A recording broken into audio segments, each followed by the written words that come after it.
Hello and welcome to another edition of Primetime Preps. Brad Caldwell here with my guy, my partner, my friend, Bill Harshaw. Don't go too far there, Brad. Bill, we're stopping at friend. Bill, I probably talk to you now as much as I talk to anybody. Well, no, that's right. We have something going all the time. Seems all the like. time. One way or the other, we are always have something. Hey, did you see that highlight? Hey, did you see what so-and-so did? Hey, can you get this done? Hey, can you get that done? Can you get that done? We got a lot going on. It's fun, though, man. It's a lot of fun. We're seeing a lot of good things happen here on Primetime Preps on ESPN, all the ESPN Arkansas platforms. Again, we'd like to remind you to go and like and subscribe to our podcast. Make sure that you give us 5 stars and go like the Facebook page on Hit That Line. And also, we'd love for you to indulge us in going to our own page at the Arkansas Sports Network. We like you said, we got a lot going on. I mean, what can you say? Yeah, there's a lot going on here with Arkansas Sports Network. Between going to games that we can go to when we can go to them, and all of our other prior responsibilities, we have a lot on our plate. But we're trying to bring it to you so that you have a lot to know. To know. Yep, and here we are, man. Another week of Primetime Preps. This is episode 7, I think. Is that right? Yeah. This is 7, man.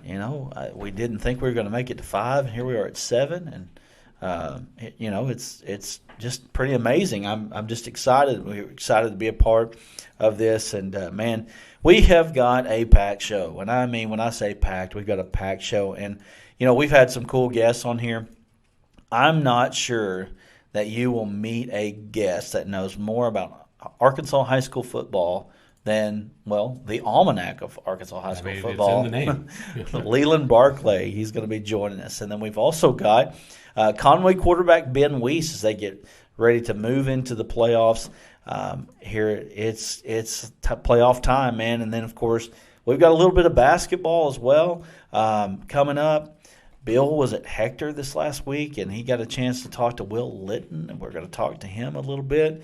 Learned something there tonight. Yeah. That night, Friday night. Went to that game knowing that Will Leighton has been a repeat offender in our primetime performers throughout the course. Throughout the course of our show, and I wanted to go see him in person, and I came away with something. I'm not going to give it away just yet. We'll wait for that interview, but there's a story there, Brad, and it's an interesting one. I want to hear it. I'm excited. I'm excited to hear it. But we're going to get right to it. What went down in prime time last Friday night? And, of course, most of the time we start with the big schools. And when you're talking big schools, I mean, you're talking about the back-to-back state champion Bryant Hornets. And, man, they went down and against Conway, a very good football team, mind you, hung 70. Mm-hmm. Now, that's the second time this year that they've hung 70 on a 7A opponent. The first one was Little Rock Southwest. Little Rock Southwest is a first-year program. Daryl Patton in a couple of years, they won't be getting 70 hung on them. But they got 70 hung on them that night. But Conway, I mean, let's get real. I mean, Conway, they're a very good football team. Bryant went down there and got 70. Yeah, Bryant, we know that Bryant's a good football team. They are a well-oiled machine. Austin Ledbetter is a very, very good athlete. And he has some very good athletes at his disposal to Yes. pick out of. So, they took it to Conway. And like I said, Conway, we're going to talk to Ben Weese here in just a few moments. But, Conway is a good football team. They took it to Cabot a few weeks back. If you remember that game, Cabot had the lead at the half. Conway able to battle back and take the win from Cabot. And we know Cabot's a good team. So that just speaks volumes for Bryant. That 7A Central is brutal. And, I mean, the second best team in it right now, North Little Rock might have some say in that before it's all said and done, but you have to say it's North Little Rock as they picked up a big 48-31 victory over those Cabot Panthers. And, Cabot has been competitive with everybody. Conway was a 52-49 game. And then that North Little Rock game, 48-31, not terribly competitive, but not too bad either. Didn't get blown out. Bryant is the only one other than North Little Rock that's really been able to get them by more than 2 or 3 points. And so Cabot's a very good team moving in to that playoff in the 7A. And really, you're looking at those top 4 with the first 2 scores that we're doing here. That top 4 in the Central is ridiculously good. Yeah, that's definitely a very tough conference to play in. So North Little Rock Cabot. We knew that was going to be a good ball team and a good game. North Little Rock and Bryant, we saw both of those teams in person when Bryant took it to North Little Rock, and of course Bryant's doing that to everybody. But North Little Rock had something to prove, and they took it to Cabot. Speaking of taking it to people, Greenwood, they do their thing yearly, and they finish another undefeated regular season. They are not very happy for the fact that they didn't even play for state championship last year. So they're trying to make it happen, and that's what they're on a mission to do. And they beat a good Lake Hamilton team, 38-28. Lake Hamilton was right in that ball game. Greenwood was able to pull it out. I think Lake Hamilton probably showed as much as Greenwood did. But I'm going to tell you something. Go back to 2016. There was a situation in the 6A West that's real similar to what you're looking at with Greenwood and Lake Hamilton. That was Russellville and Greenwood. And Greenwood got Russellville that year, and it was at Greenwood. And it was like seventh game of the season or whatever. You could tell these two were on a mission, to meet each other in state finals, and they did. And at the end, it was Russellville that ended up beating Greenwood to win the 6A state championship in 2016. A state championship, by the way, that people still celebrate here in Russellville. Oh, yeah. I mean, they are proud of that 16 team. But I guess the whole point is for Lake Hamilton is don't lose heart, because you're probably going to get another shot at them, or at least you're going to have the opportunity to. That's the plan. We know that Greenwood is heads and shoulders above a lot of people in their conference. They've had a lot of really good football games this season. Lake Hamilton, they're nothing to scoff at as well. I think they can both make some pretty good runs in the playoffs. That 6A West, Leland Barclay talked about it, how tough it is. I mean, you got a Russellville team that is 1-9 this year that did not win a conference game. They were competitive in almost every game, and really they beat Lake Hamilton. Now, I know that people are going to say that, hey, that's not right. Nice. They didn't beat them. Arkansas beat Arnold, too. Exactly. It's the same situation, really. I've got photos. I saw them that Russellville got in on that 2-point conversion. And if you don't know, and I'm going back here, but there's a point to all this. The Russellville receiver was coming back to the ball in the end zone, but when the ball crossed the plane and the receiver caught the ball, he was actually in the red paint. Not on the line, he was in the red paint. And so Russellville feels a little bit slighted that they should have won that ball game. But the whole point is that 6A West is ridiculously good. It's got quarterbacks up and down the league. It is a phenomenal league this year. And, Mountain Home is unbelievable this year. Lake Hamilton's really good this year. I mean, it's a stacked league. It really is. I mean, that league is a really, really tough. It's hard to win in that league, and that's what we're seeing here in the 6A. Stuttgart, nobody's talking about them, but I think Stuttgart's got a chance to win the whole 4A. I think you're right. At 0-10 last year, turns around, finishes their regular season undefeated, and right now they're sitting at number 3 ranked in the state behind Joe T. Robinson and Shiloh. You've got to throw Stuttgart in the mix there with those teams. I think you've also got to have Rivercrest in there. Yes. Cam Turner. I think Cam Turner's the best player in the state right now. I'm not kidding you. I think you're right, and that's a kid that we've had on the show.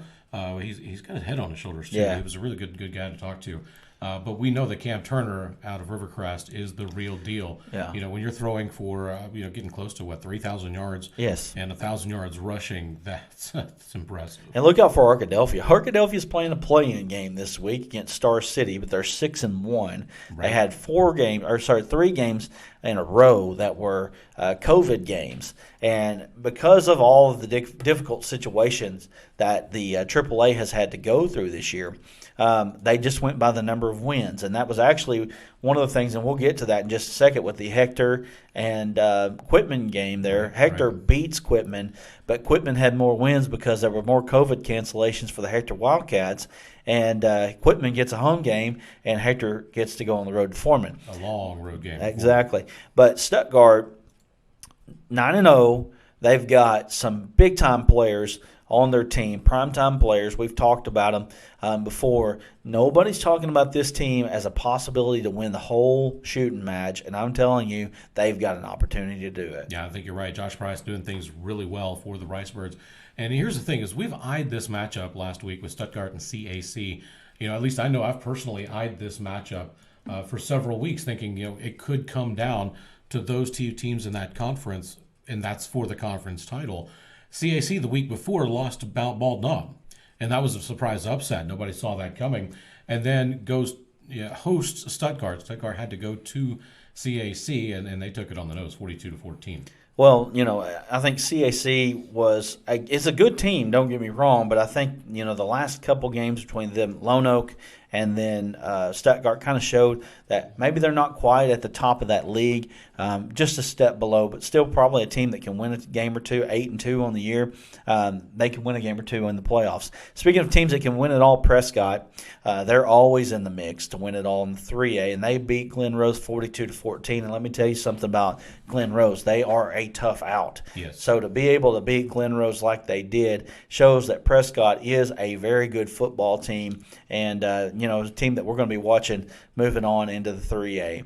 And one of the things that's interesting about that score is, we've been watching both of these teams throughout the course of the season, and we've seen Glen Rose, take it to a lot of opponents, just like Prescott was able to take to Glen Rose. So, that did set Prescott, above Glen Rose, and it's a very interesting matchup to see that. But Prescott's really getting things done on the football field. We're going to see how well they can do in the playoffs. But, we also had that other game, Greenbrier and Valonia. We thought that's the Judges Cup. Surely that's going to be a good, close game, and it was. And it was, and that's what you expected. And really, Greenbrier helped themselves in playoff positioning with that victory. Those two teams are solid football teams. And now, it looks like that Valonia is got one of the better games in 5A this week. And I don't want to get too far ahead of ourselves here, but I think that win really helped Greenbrier in maybe getting a chance to win a game or two here, where Valonia hosts Watson Chapel and Jabray Shaw, another primetime athlete. Yeah, that's definitely going to be a good matchup to go to. But, you alluded to the fact that, we had a Hector Wildcat win over their opponent Friday night with Quitman. Mm-hmm. And, that was a tough ball game. I was at that game. We have some highlights. Let's actually talk about this and bring these up real quick. As we look at these highlights, Hector able to come away with the win. It was close.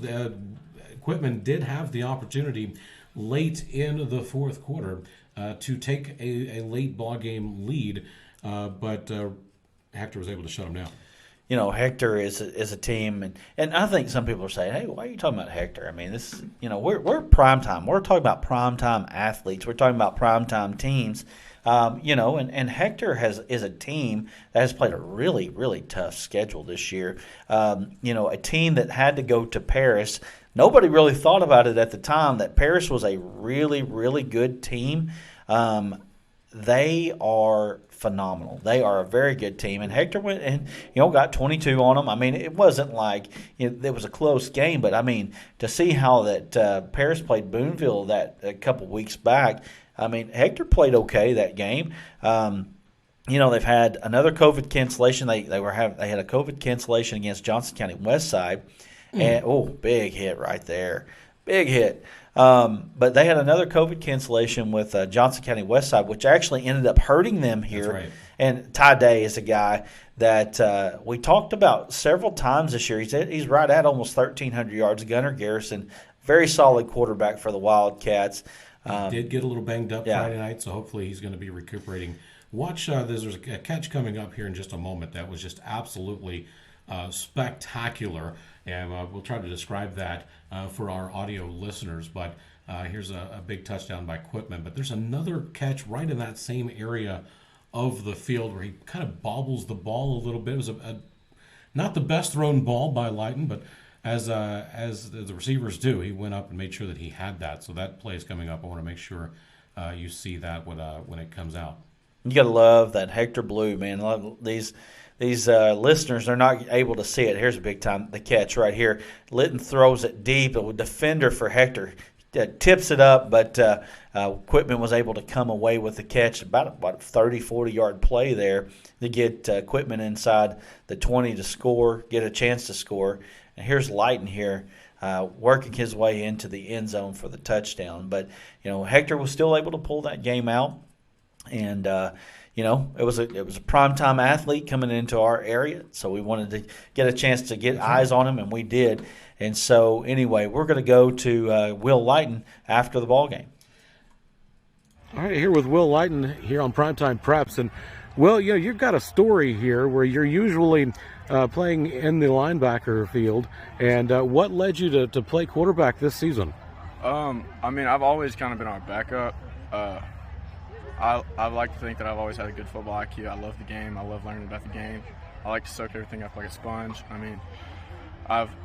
I've played baseball my entire life, so it's given me a strong arm. And it's funny how I started playing quarterback, because when I first moved to Quitman, I was out running routes, and I ran deep, and then I caught it and I was throwing it back in, and I threw it pretty far. And Coach Morris brought me in the next day at lunch and was like, "Hey, have you ever thought about playing quarterback?" And I was like, last time I played it, I was like 7 or 8. And he was like, "Well, we got this thing called QB school, and I'd like you to come out there and start learning on offense," because he wanted me to do it. Because even if I didn't play quarterback, he wanted me to know the offense better, know my routes better, and everything like that.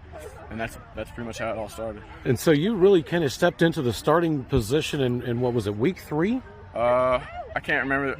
I started my first official game against Conway Christian, and I've started ever since. Well, you're putting up some really big numbers. We've been looking at you on the stat book week to week. What do you? You mentioned the quarterback school. What else do you attribute your acumen here on the field? Because you're making some really great plays. I can't. Football is a 11-person sport. I can't do my job without the other guys out there busting their butt for me every day. It's not just a me thing. It's everybody else out here. They ball for me. Aaron tonight made a great catch after a ball that was iffy throw. He saved me right there. It's another thing. He's balled for me. My other guys have balled for me, and it's pretty much on them. Because I got to rely on them to finish this thing out. And to come out and take over the starting position and start setting school records as the quarterback, what does that mean to you? It's all fine and dandy to me, but at the same time, we want to go win playoff games, and we want to keep this thing rolling as long as we can. You still want to play quarterback next season? As of right now, yes, sir. All right. So that is Will Leighton, and just got a chance to talk to him after the football game. And the storyline from that we came away with was, this kid setting school records, and the last time that he played quarterback, he was 7 years old. And ever since then, he's been playing outside linebacker. And so I was focusing a little bit of the time that I was there on his defensive ability. And he's a stud on defense, just like he is on offense, and especially for not playing that position in so long. It was a really fantastic way, and glad to be able to bring him in as a part of the Jerome Associates hotline. Absolutely. And, we were at Bryant last week, and again, we're at Hector this week. Two totally different ends of the spectrum, but we're trying to cover everybody that's primetime. So Will Leighton was there. Hector has some primetime players, Ty Day, Gunnar Garrison. That's a good bunch over there. But we'd like to remind you that open enrollment for Medicare is October the 15th through December the 7th. Call Jerome Associates to help with your Medicare plan. There are several new plans available for 2021. Jerome Associates has agents all across the state of Arkansas who specialize in helping you with your Medicare needs. Call Mike Jerome at 1-888-360-8611 to schedule an appointment today. And we'll be back with more Primetime Preps and quarterback of Conway, Ben Weese, right after this. Here, in the heart of the River Valley, is St. Mary's Regional Health System. Here is the area's most comprehensive range of medical services, along with advanced treatment options and responsive emergency care. Here is our team of more than 900 professionals who bring healthcare to life through people caring for people. And it is here where you can count on St. Mary's to always be, because to us, community matters. For more than 90 years, our investment in our community has been unmatched, and today that couldn't be stronger. St. Mary's, we're here for you.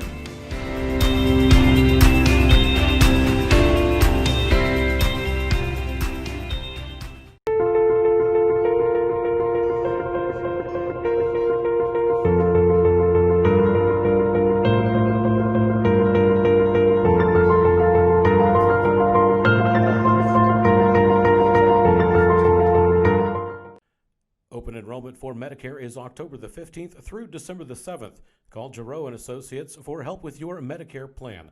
There are several new plans available for 2021.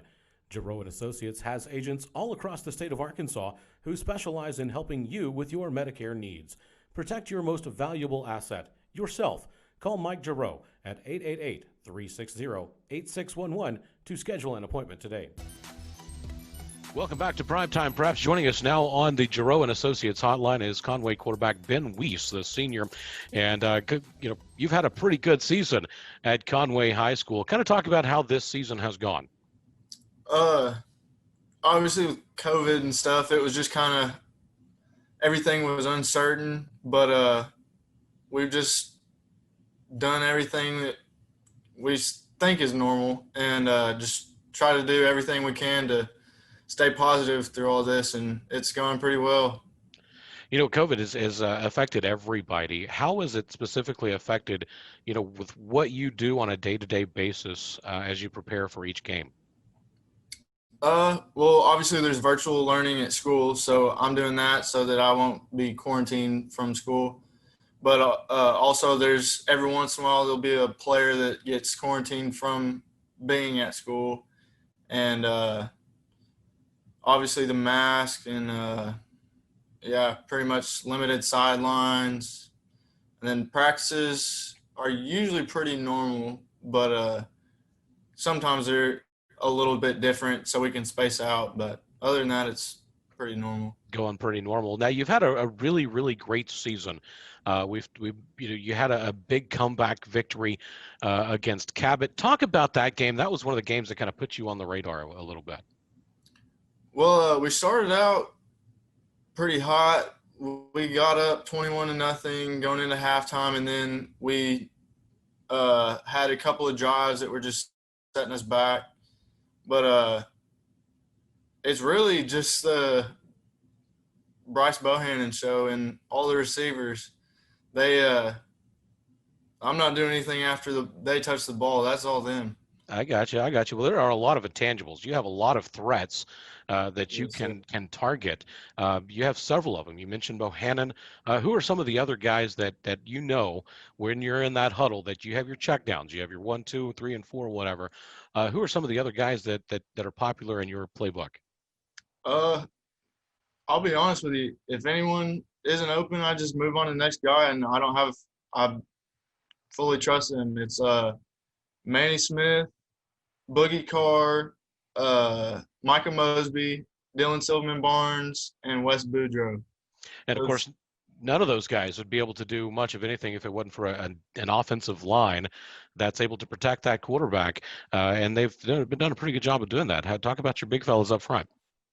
They've worked really hard because I've been with those guys for a while, and we were pretty decent the past couple of years, but they've stepped up a lot. And if there's something that they need to fix in a game, it gets fixed the next drive.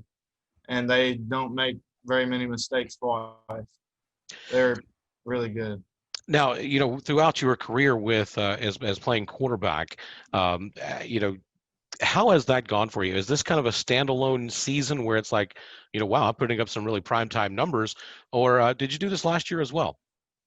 This is pretty much the only season. Last year I played JV, but we didn't throw the ball very much, and I was just kind of average and didn't really do anything. But now I get to throw the ball a lot more, and I have a lot more weapons too. So it's kind of – this year is definitely stood out over every other year. What has changed from last year to this year that kind of made that happen? Has there been a change of culture, maybe an offensive shift? Yeah, we got a new offensive coordinator, and he throws the ball probably 70% of the time, I think is what he said. And so we were all kind of just like really excited about that, and everyone just kind of hopped on board with that, and everyone just loved it as soon as it came to us. So I know a lot of times, when you run the football, a lot of people like, running the football and the smash mouth, downhill running kind of thing. But a passing attack is always fun to watch, especially when you have a quarterback that has the weapons that you do. But football isn't your only forte. Ben, you also play baseball for the Wampus Cats. Tell us a little bit about your baseball experience.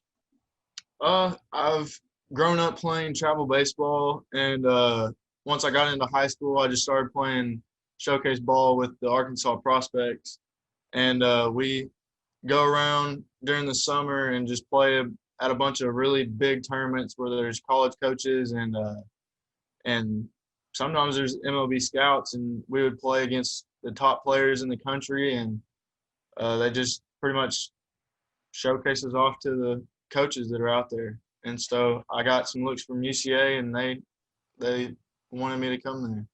So you are signing with the UCA. I think you said Wednesday is when that signing is. Yes, sir. How hard was that decision for you to make, to choose to be a Bear? Not very hard at all. I've grown up going to UCA baseball games, and obviously I live 5 minutes from campus, so I've known pretty much everything there, and I love the coaches there. And I've talked to some of the guys that have played or are still playing at UCA. They just talk about the environment just being like exactly like a family, and everyone is just super close. And it's just, I felt like it would be a really good fit for me, and I couldn't turn it down. And on the football side, you mentioned, last year you didn't throw it a whole lot, so you don't have a whole lot of looks, if any, on the football side. But you would be available at UCA, I'm assuming, if you go in and as a pitcher, you would be available if they choose. Would you be willing to maybe play some quarterback for the Bears? I wouldn't mind it, yeah, for sure. Football's really exciting, but baseball's been my main thing, but I wouldn't mind it. You wouldn't mind it at all, huh? It's like, hey, if I as much athletics as we can get in, that's the better, right? For sure. For sure. So, moving ahead and going into UCA, a lot of times kids are all focused on, where are we going to go? How am I going to get there? But you already have that signing in progress. And once you get on campus, what are you looking at majoring in, man? I haven't decided yet. I've thought about doing some physical therapy things or some sort of engineering, but I really just don't know yet. Well, also, Conway is going into, the playoffs. They start this week. Talk about this week's matchup for the Wampus Cats and kind of what's the game plan going into it? Really just Coach Pimple just said it earlier today, treat it like any other game. It's nothing different, and no tension, just go in there and do our thing. If we play like we should, then we should come out with a win. That's it. Well, Ben, you've been, like I said, you've been a repeat offender, if you will, here on Primetime Preps. We've had some of your stats that we've came across, and they are eye-popping with some of the performances that you've had out on the gridiron this season. So congratulations on a really good season. Best of luck in the postseason, and best of luck for, in your future endeavors at UCA and on the pitching side. But we want to thank you for joining us here on Primetime Preps. Is there anything else you'd like to add? No, sir. Thank you. You're very welcome. Very welcome. That's Ben Weese joining us here on Primetime Preps on the Giroux and Associates Hotline. Stay tuned. We'll be back with more Primetime Preps here in just a bit. Here, in the heart of the River Valley, is St. Mary's Regional Health System. Here is the area's most comprehensive range of medical services, along with advanced treatment options and responsive emergency care. Here is our team of more than 900 professionals who bring healthcare to life through people, caring for people. And it is here where you can count on St. Mary's to always be, because to us, community matters. For more than 90 years, our investment in our community has been unmatched, and today that couldn't be stronger. St. Mary's, we're here for you.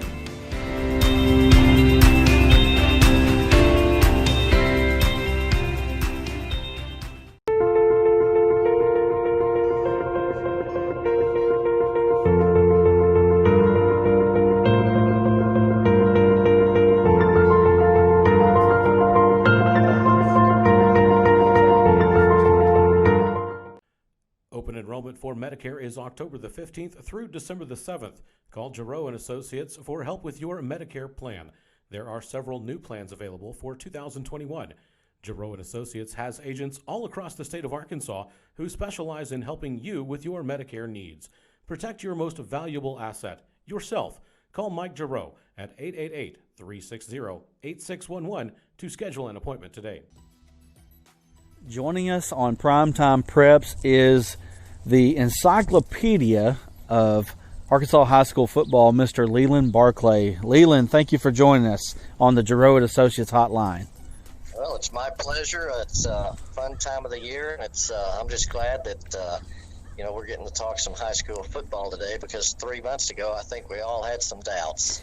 Yeah, we did, and let's just start right there. This season has been an odd season, and it's making for an odd state playoffs, as everybody who wanted to go in did go in, and most of the teams in the state went in. What do you make of all of that? It was, I think it's a little bit unusual. The brackets usually are already set with, seedings and everything, and it's just kind of the final standings. Teams are just filled in the slots, and, you can even look 4 or 5 weeks ahead of time and say, well, there's a possibility this team will be going there. And, that last 2 nights of the regular season, the Thursday and Friday, is all about seedings and a team jumping from maybe a top seed or up to a top seed, maybe from a 3rd seed. And, all the seedings or the brackets are already set. This year, really, nobody knew anything except it's 7A and 6A. And that was all decided Saturday. And, I know I was sitting around, waiting for the brackets to come out and kind of fill in teams where they were going and things. And it was just it was a very, very unusual, and I'm sure very difficult. I think Steve Roberts sent out an email, and he was saying that he's a representative. He's kind of the football guy for the Arkansas Activity Association. He said it was a very tedious and long process on Saturday because, first of all, teams had to they had until 8 o'clock Saturday morning to opt out of the playoffs. In other words, everybody was in the playoffs, but they had to let the AAA know that, hey, that they were not participating.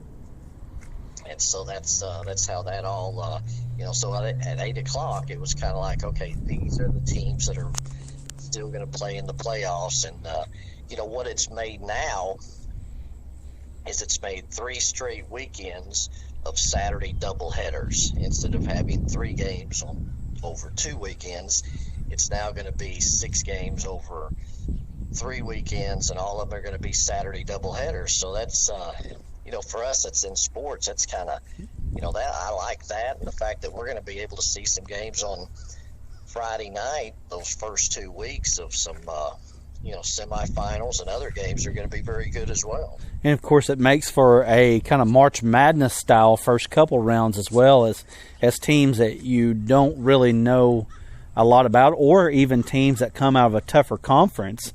That might have been a 6 or a 7, might end up advancing a round or 2 in the playoffs just because of who they've played. Well, and it was in a way, it was kind of a situation where the AAA said, because nobody ended up, the 2A5 was the only conference in the state that completely played their whole entire schedule as it was originally scheduled.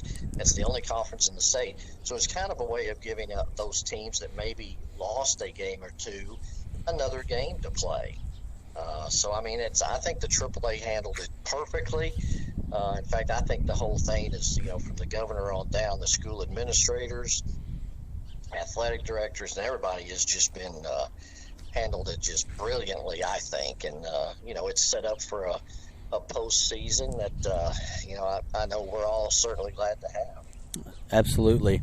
Did they make any remarks about what they would do if they had any kind of COVID issues in the playoffs?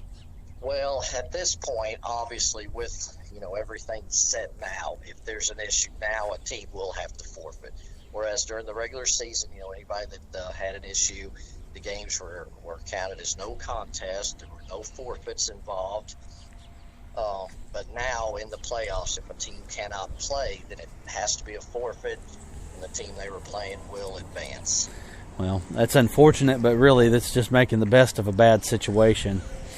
So, well, we were talking a little bit about the 7A and 6A playoffs. Let's start with the 7A. And, one of the things that my partner here, Bill, and I have been talking about is a possible Bentonville-Bryant matchup. That seems to be the one that everybody seems to be looking to the finals. They've both got to get there. But what would you think about a possible Bentonville and Bryant matchup? Well, we were all talking about the same thing last year. That looked like it was going to be the same thing last year because Bentonville and Bryant were both in the same situation. They were both breezing through their conferences. They were both undefeated, and everybody was thinking the same thing last year. And I was really, frankly, just a little disappointed that it ended up not being a Bentonville-Bryant state championship game. But North Little Rock went to Bentonville in the semifinals and beat them, and so we had another 7A Central championship game. So everybody was thinking the same thing last year, and it's setting up to be the same thing this year. Minus the upsets. That Bentonville's going to have to beat North Little Rock at home in the semifinals for us to get that undefeated state championship matchup of undefeated teams. Right, but of course, like you said, there are definitely some other teams in the 7A that are in play. Namely, North Little Rock, Conway is another team that has a high-powered offense that can make some noise in these playoffs. Yeah, Conway. I mean, it's having been in this side of the state for most of my life, we watched the 7A West dominate the state's largest classification, I guess, with 13 straight state championships. And then, of course, the Central, some of the schools in the West started splitting. And then the power has now kind of shifted to the Central. And it's going to be interesting to see when the Arkansas Sports Media poll comes out today. There's a very good possibility that Bentonville is going to be the only team from the West that's going to be ranked in the top 10, which would just be, I'll have to go back and look and see when that happened last. But you're right, because Bryant, North Little Rock, Cabot, and Conway are all four probably going to be ranked. So we're going to have four teams in the top 10 ranked from the Central, probably only one from the West. And you're right, Conway's offense has just been, phenomenal all year. And there'll be some other teams that have a say in things as well from the Central. So moving on to the 6A, we were talking a little bit about the West, and there was something that you noticed about the 6A West that probably sticks out to you more than just about anything that you've seen in high school football this year. Well, the quarterback play in the 6A West has just been phenomenal this year, and I'm sure you guys have noticed that as well, seeing the teams come through Russellville. But it may be the best collection of quarterbacks that I have ever seen in one conference. I do remember several years ago back, the 7A West had 6 quarterbacks that made All-State. This was several years ago. But this one, when you look at the quarterbacks in the 6A West, they're all phenomenal. Benton's Garrett Brown is the all-time leading passer in school history. Van Buren's quarterback, Gary Phillips, is going to be about the same way by the time he graduates and plays another game or two. You've got Braden Whitford at Russellville, who's a 2-year starter that's putting up phenomenal numbers. The quarterback at Mountain Home, Bryce McKay, he had a game earlier this year. He was the FearlessFriday.com Player of the Week because of a game where he rushed for 200 and passed for 200 in the same game, which is extremely rare in high school football for a quarterback to do that. I mean, very rare. And then, of course, you've got the quarterback at Siloam Springs that's kind of been under the radar a little bit, but another great quarterback. And it just, it's like I said, maybe the best collection of quarterbacks I have ever seen in one conference. Yeah, and I mean that's not even including Greenwood's quarterback, who usually is the top of them all, and then of course Landon Rogers at Little Rock Parkview. Yeah, I mean I forgot about him. Yeah. And, he's a 1-year guy. He was, this is his first year to start, but he led them as a 9th grader to a conference championship in the 9th grade, and of course kind of stepped back and. They've had other great ones, but he has stepped in and had a phenomenal season too, because I think it was 2 weeks ago I looked, and just based on yardage, 4 of the top 7 passers in the state were from the 6A West. Yeah, it's pretty amazing. Pretty amazing stuff. And the 6A West, of course, when you have great quarterback play, you also have good teams up and down the line. And I mean, you even look at Russellville, who is 0 for the conference, but they played Lake Hamilton, and there was a disputed 2-point conversion that a lot of Russellville fans feel like that they got in the end zone and should have beaten Lake Hamilton in that game. And then you look at Van Buren. Van Buren coming down from the 7A West has been a very competitive ball team this year. Even though they got 1 win in the conference, Siloam Springs the same way. I think Siloam ended up with 2 wins in the conference. I mean, it is a tough conference up and down the slate there. And when you look at the matchups in the playoffs, it looks like the West is going to have the upper hand versus the East. Well, and that's one of the things, the 7A and the 6A playoffs now are just, it's a matter of just conference versus conference, and it's 1s versus 8s, 2 versus 7s, or at least this year. 7 and 8s usually don't go, but this year it's going to be 1s versus 8s, 2s versus 7s, and on and on.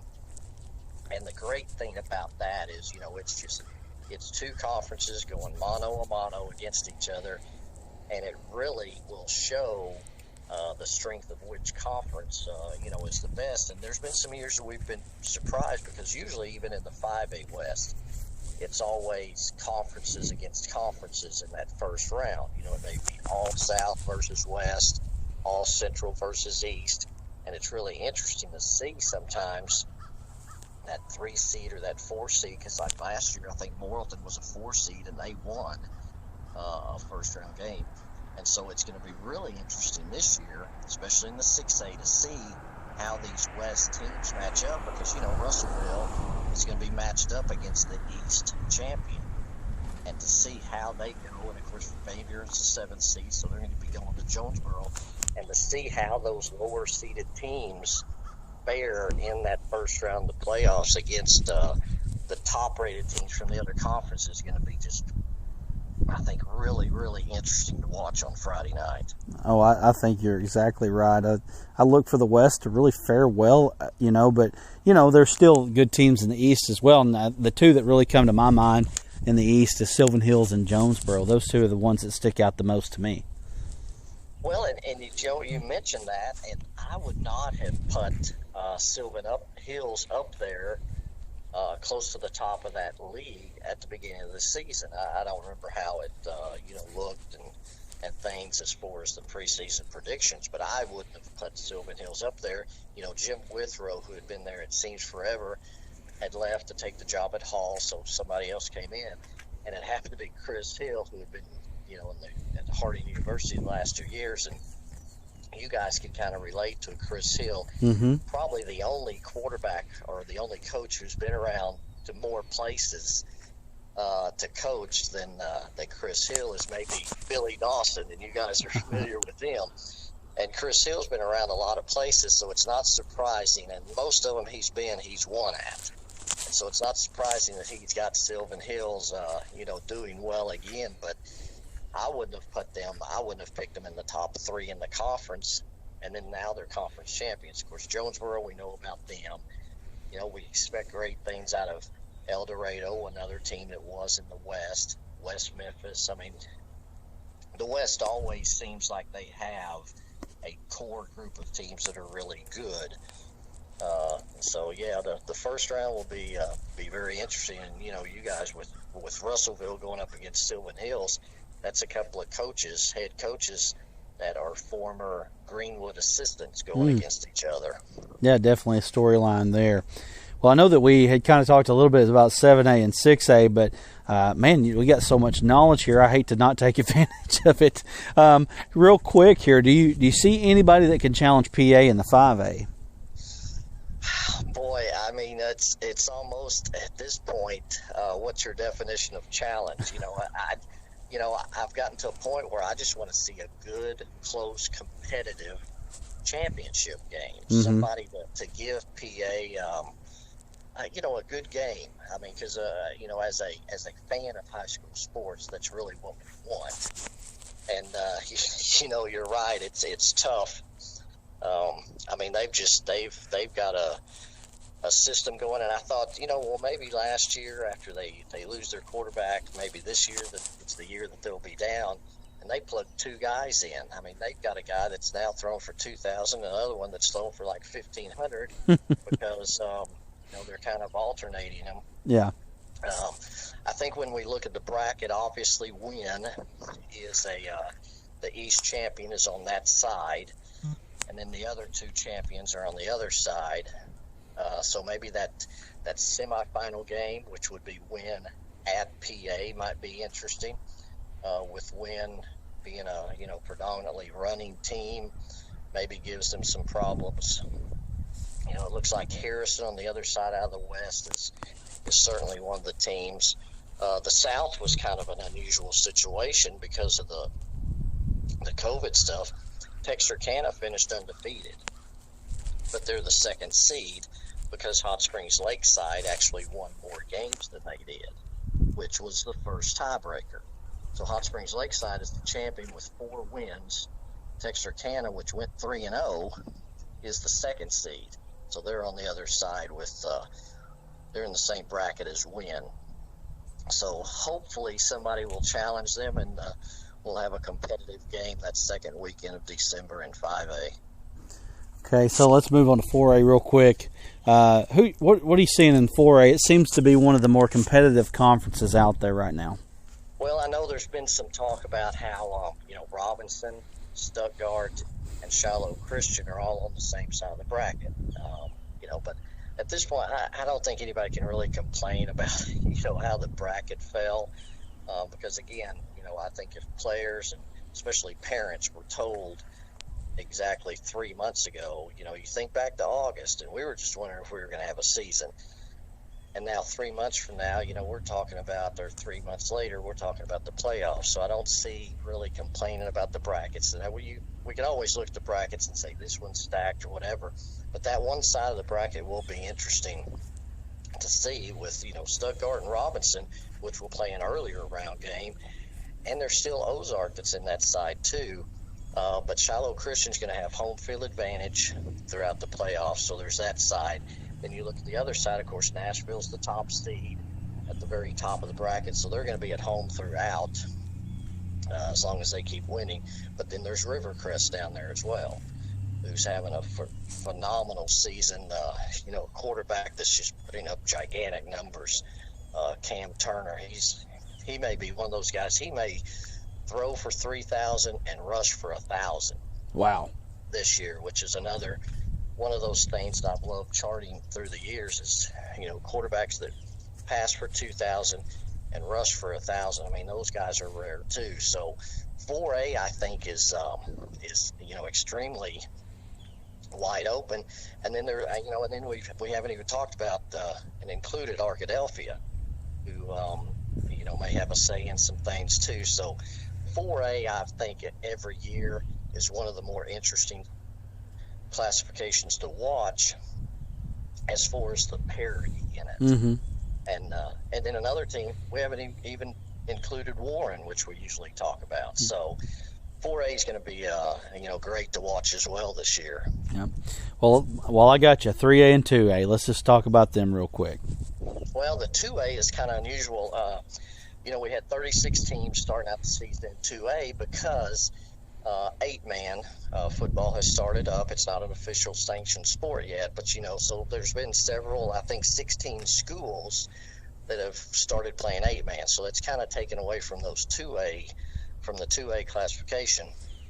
And so starting with 36, they were able to whittle it down into a bracket that has enabled us to have that double header on that second weekend of 2A and 5A, just because of the amount of teams. So, I think both of those are going to be wide open as well, although it's kind of the usual names there. And I think that they're going to be, wide open as well. All right. Well, we really appreciate you joining us here on the Giroux and Associates hotline. And we may have to catch up with you down the line here in the playoffs because you are a wealth of knowledge. We really appreciate it. Well, I appreciate you having me on, and anytime you want to. I love talking about the high school sports and the players, and it's just it's, to me, it's the final, I guess, level of just pure sports that they go out on the field on Friday nights and they play the game because they love it. That's awesome. Well, thank you for joining us, and we will talk to you soon. That is Leland Barclay joining us on the Giroux and Associates hotline. We'll be back with more Primetime Preps right after this. Here, in the heart of the River Valley, is St. Mary's Regional Health System. Here is the area's most comprehensive range of medical services, along with advanced treatment options and responsive emergency care. Here is our team of more than 900 professionals who bring healthcare to life through people caring for people. And it is here where you can count on St. Mary's to always be, because to us, community matters. For more than 90 years, our investment in our community has been unmatched, and today that couldn't be stronger. St. Mary's, we're here for you.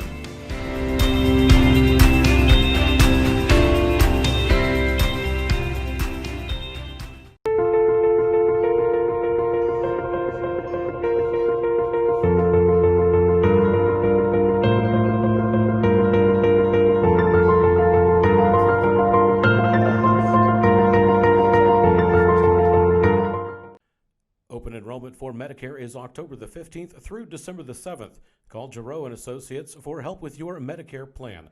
There are several new plans available for 2021. Giroux and Associates has agents all across the state of Arkansas who specialize in helping you with your Medicare needs. Protect your most valuable asset, yourself. Call Mike Giroux at 888-360-8611 to schedule an appointment today.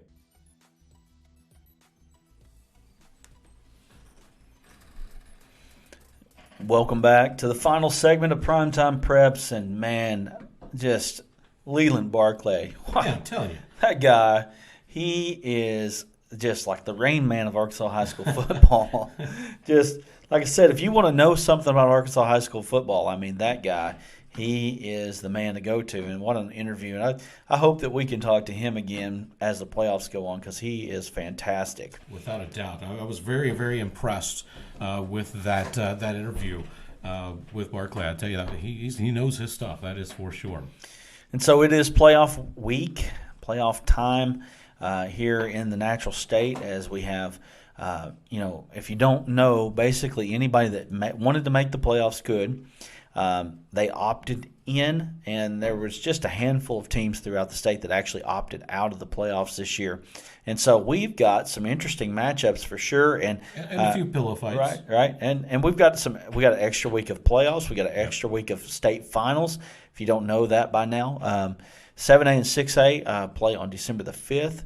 5A and 4A play on December the 12th, and 3A and 2A play on December the 19th. So it's a lot of action here between now and almost Christmas. You move it back one more week, you've got to play the day after Christmas. So, man, it's a fun time here in the Natural State. And, as Leland said, we're just glad that we actually have football to be played here, playoff time. Nobody expected us to make it to playoffs by this time. And, it's I guess thankful in this time is the word to use, right? That's it. And, the thing, coming up on Thanksgiving, it's funny.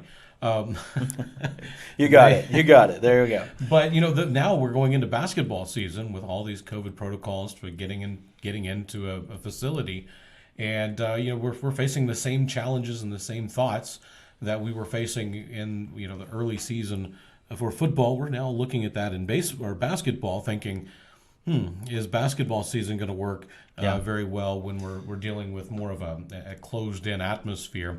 And so we're going to get experience, with that this week as basketball season starts to open up. More people are going to be going to the gym.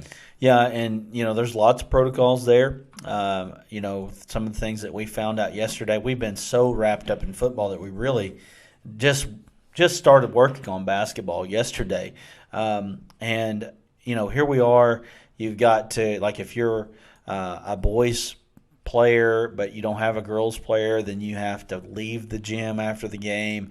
The boys can't come into the gym till 7:15. They're moving kids in and out, trying to keep the crowds from having interactions, that sort of thing. And it's all to get through the season. I mean, really, if you get down to it, it's just if you have a COVID outbreak, you got to stop. And so they're just doing everything they can. They're spacing players out. I noticed, we're calling the Pottsville BB game tonight, and that'll be after this is aired. So yesterday. Yeah. But they've got seats wrapped around you kind of go around the corner of the floor now, and they've got all kinds of spacing. I mean, it's one thing right after another, but, everybody's got questions. But you know what?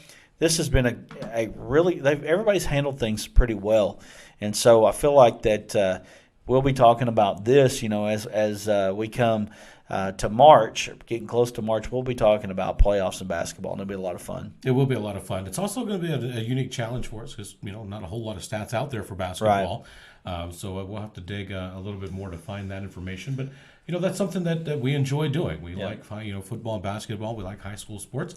And we're going to do everything that we can to bring that information. And you can help us. You can help us with all of that. You can help us to get us some stats by just inboxing us at the Arkansas Sports Network on Facebook, letting us know.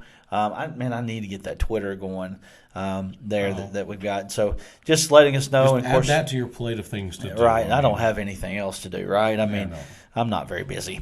But anyway, let's go down the playoff the lineup here as we kind of get this thing wrapped up. But, big matchups in the 7A. You've got Rogers and Cabot. That's a big-time matchup there. We're going to get to that in a minute. Fort Smith Northside and Springdale Harbor. Of course, these first matchups are the Central versus the West, and you think, well, Fort Smith Northside seems like they're playing a conference team because they're playing Harbor.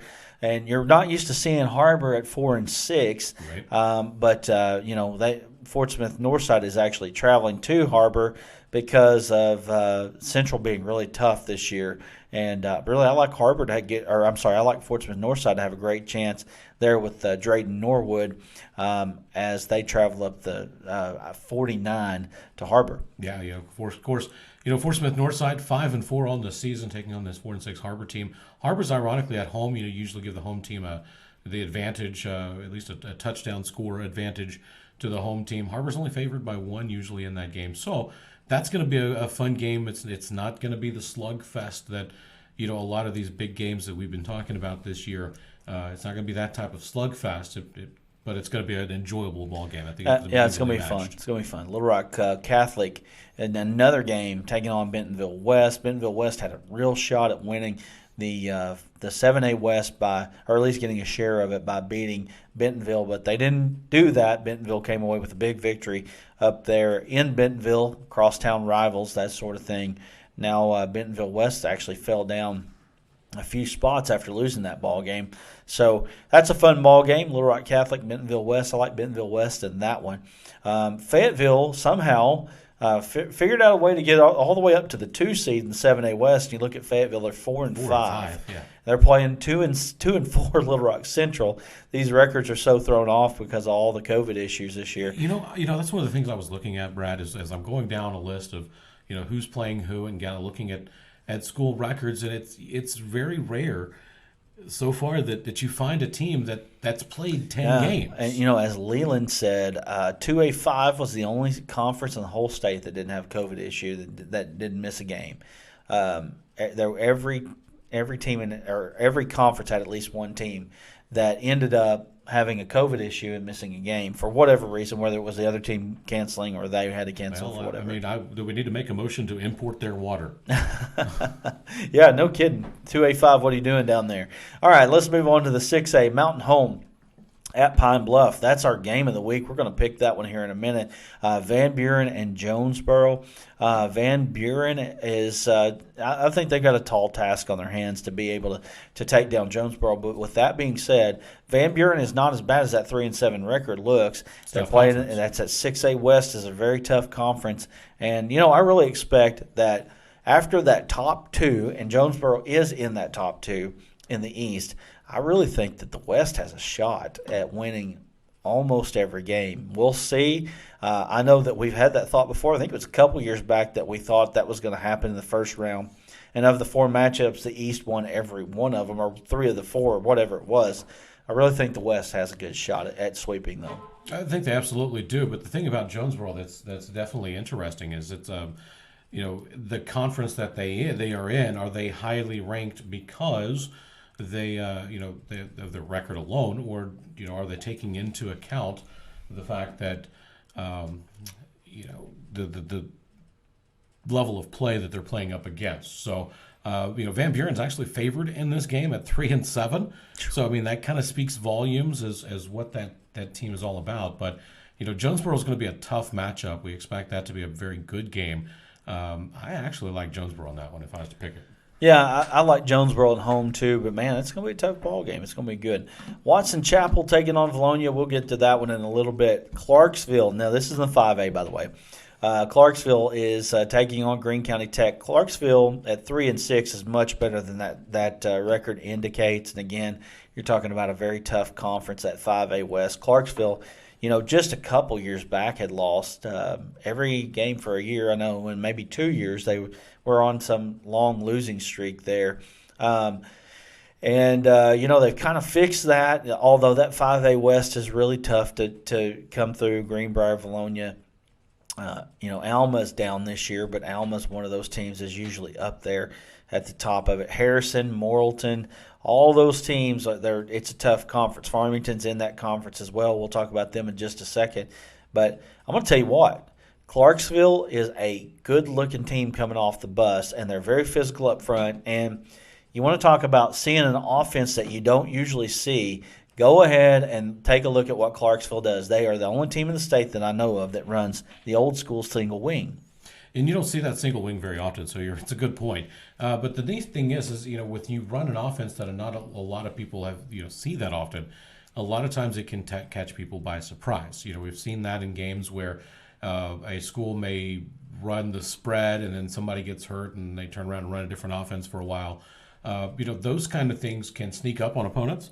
And I think Clarksville is using that to their advantage. Not that they're surprising anybody, but just the fact that that's an offense that you don't see on a week-to-week basis, and it's hard to defend. They are physical. Man, they're physical up front. I mean, they are absolutely maulers up front, and they have been now for a couple years there, and Coach Buckner really emphasizes physicality there, and they've done a good job there at Clarksville. He's done a good job.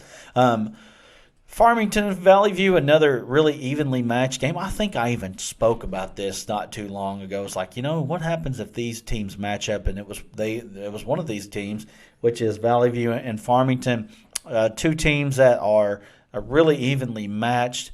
Valley View had a chance there playing Wynn a few weeks back to kind of get themselves into the top of the conference, but Wynn is so good. Wynn is Wynn. That's all they do is win. Wynn actually has a shot at getting to that state final. Now, I haven't looked at the bracket to say if they got PA on that side, because if they do, it's going to be tough. But with that said, they've got the athletes and the physicality to do some damage in the playoffs. When you start talking about that conference, the question that has to be asked is who can take down PA? Who is that going to be? Is it going to be Wynn? Can anybody do it? I think Wynn would hold a good shot at doing that. I think that may come down to where that game is ultimately played, but Farmington and Valley View, two very good teams. So Farmington 4-5 on the season. Valley View's 5-4 and favored by about a touchdown.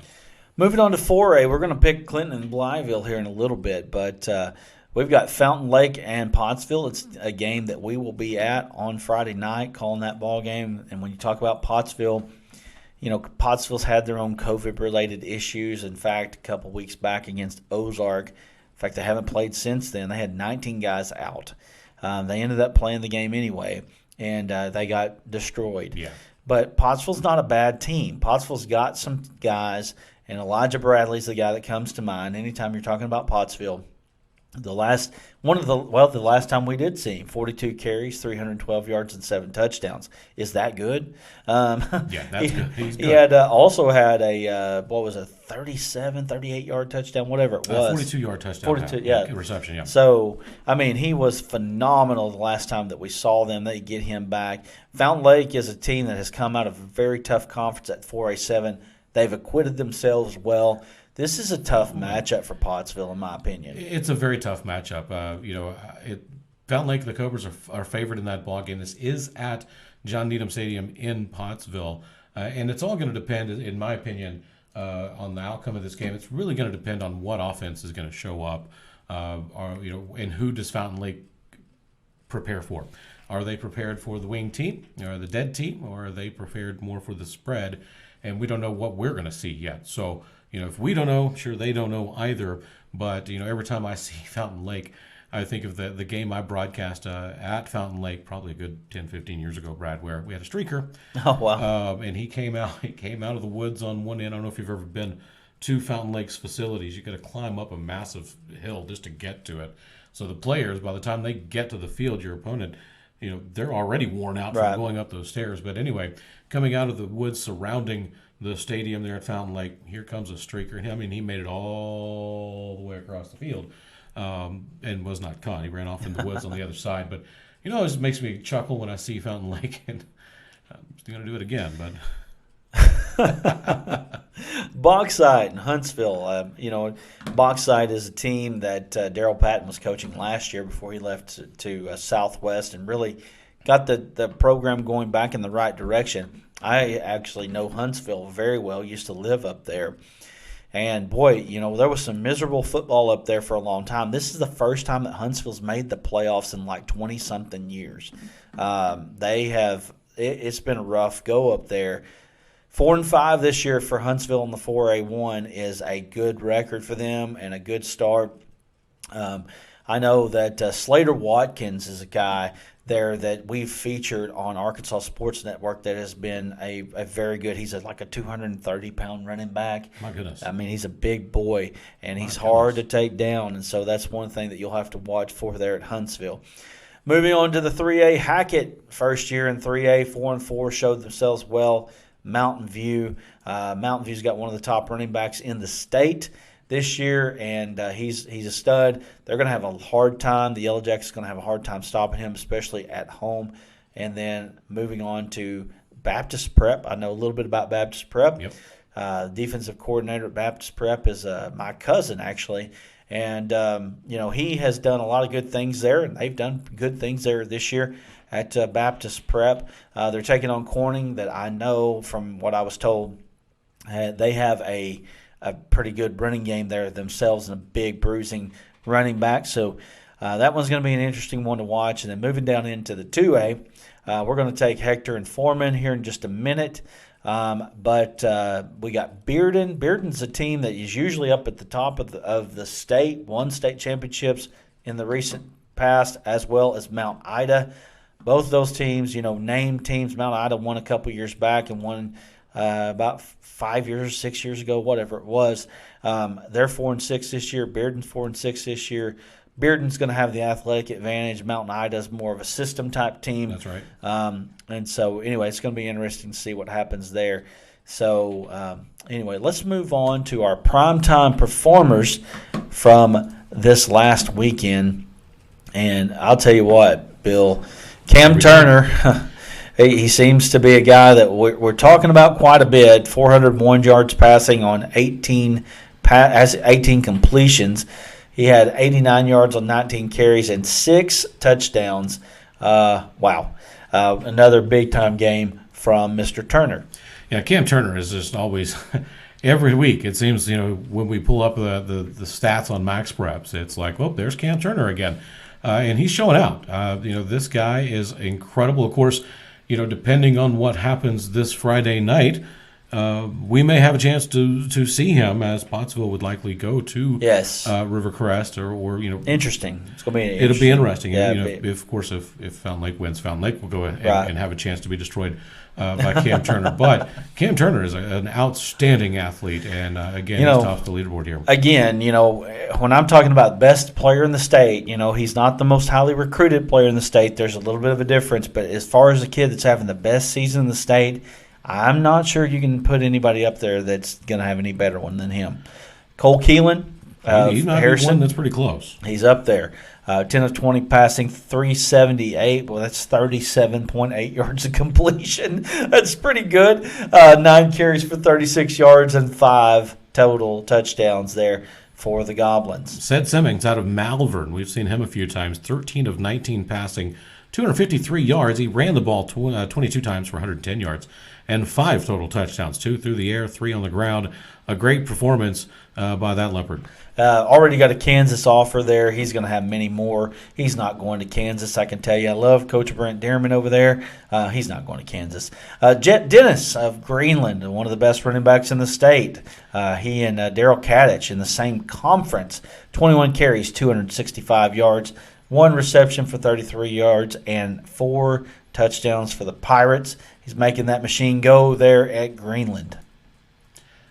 Next up, we have Zaire Green out of Whitehall. The Bulldog had 26 carries, 292 yards, and 4 touchdowns on the ground for the running back, Zaire Green. And that's a pretty good performance right there in and of itself. Braden Whitford in a 50-47 loss, 320 yards passing, 6 touchdowns total, 3 rushing, 3 passing. Whitford has had an incredible year this year for the Cyclones.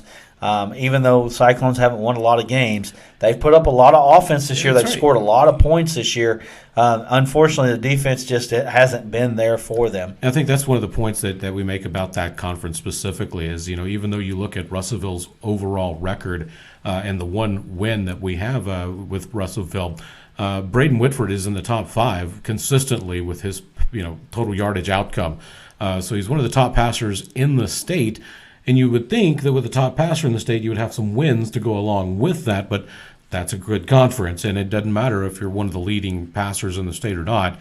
That's not enough to win some of these games in that conference. Russellville's been one of the most competitive one-win teams I've ever seen. You got that right. But unfortunately for them, it just hasn't worked out. Harding Academy, they're a team that wins more than they lose. I can guarantee you that. 330 yards passing for Caden Sipe. 4 touchdowns as the Wildcats look to repeat as 3A state champions. Yeah, Caden Sipe, that's another kid that we've kind of crossed paths with on this show a couple of times, and so we still see Harding Academy putting up some big numbers. And then Jermaine Dobbins, Mount Pine Red Devils. Anything that has the Red Devil on it, I like it. 13 carries, 179 yards, 3 catches for 172 yards, 5 total touchdowns. On the defensive side of things, he had 4 tackles, 1 interception, and a fumble recovery. So he was a star on both sides of the ball on that one. And I'd like to also say that they were the 8-man state champions. There you go. Yeah, they were 8-man state champions there. And, the 8-man's getting bigger in Arkansas. And some you see a lot of 2A schools are moving to that. I'd like to see some of these 1A schools that might want football to step up and play. That'd be pretty awesome. Well, moving on to our final segment in our picks. We've got Rogers at Cabot, and I really feel good about Cabot. I think in other years, maybe if Bryant wasn't in play, North Little Rock as well, Cabot would be one of those teams that you'd probably mention as a top 1 or 2 state title contender. I think they're that good. Unfortunately, they've got all these other teams to go through and probably not going to win it. Not to say that they can't, and I know somebody from Cabot's going to be listening to this and just start hating on us. But we both have Cabot in this ball game against Rogers, and so we feel good about them moving on into the next round. Looking at the next game, it's Mountain Home at Pine Bluff. That's going to be a good matchup. Bryce McKay and the Bombers, they've always put up some good numbers. They've ran into some stiff competition. We mentioned how that conference in and of itself is a challenge. And, I look at Matt at Pine Bluff, and we disagree on this one. I like Mountain Home. I like Pine Bluff, but, it wouldn't surprise me with Bryce McKay if Mountain Home was able to pull it off. They've done a great job up there this year. I want to say it's a thin spread. I want to say it's like a 1-point spread if you look at that one. Watson Chapel in Valonia. I've got Chapel, Jabrace Shaw. I feel like it's going to be too much for the Eagles, but Austin Myers is a very good player there, and it's at Valonia. And I've seen Valonia in a lot of ball games this year. I've seen Valonia almost beat Morrilton a couple weeks back, and so I know that they have the potential, they have the firepower to win these games. And being the host, give me the Eagles. Clinton at Blytheville. We like Blytheville. It's always a long trip to go to Blytheville. You just don't see too many people going up into the northeast part of the state there, especially to Blytheville. I mean, you go to Fayetteville, that's in the other part of the side of the state. It's just a long way to get there. Yeah. I remember there's not a good way to get there either. Yeah, I remember going. I think it was Morrilton a couple years back that went to Blytheville, and that was when Criswell was there, and Morrilton ended up beating Blytheville, and I think it was a 250-mile trip from Morrilton. So I'm thinking that, we're talking about, it's still a long way for Clinton. Can you imagine if Blytheville and Texarkana, and I think they actually matched up a few years back, Blytheville and Texarkana had to match up 300-something plus miles across the state. But we like the Chickasaws in this matchup. And for our final matchup, we've got the Hector Wildcats and the Foreman Gators. We like Hector. That's a sneaky upset there. We might be kicking ourselves after that one. But Hector's a solid 5-4 football team. Look at their losses, Brad. Yes. 2 of their losses were out of classification. You had a loss to Paris, and we know what Paris has been able to do. Only 1 loss, I believe, on the season, and that was to Boonville. And they lost to a good Paris team. Also lost to Mountain View. Yes. And that's a 3A team, I think, 4A? Yeah, 3A. And then in conference, you had losses to Bigelow, which is a good undefeated team, I believe. And what was their other loss to? I'm trying to remember.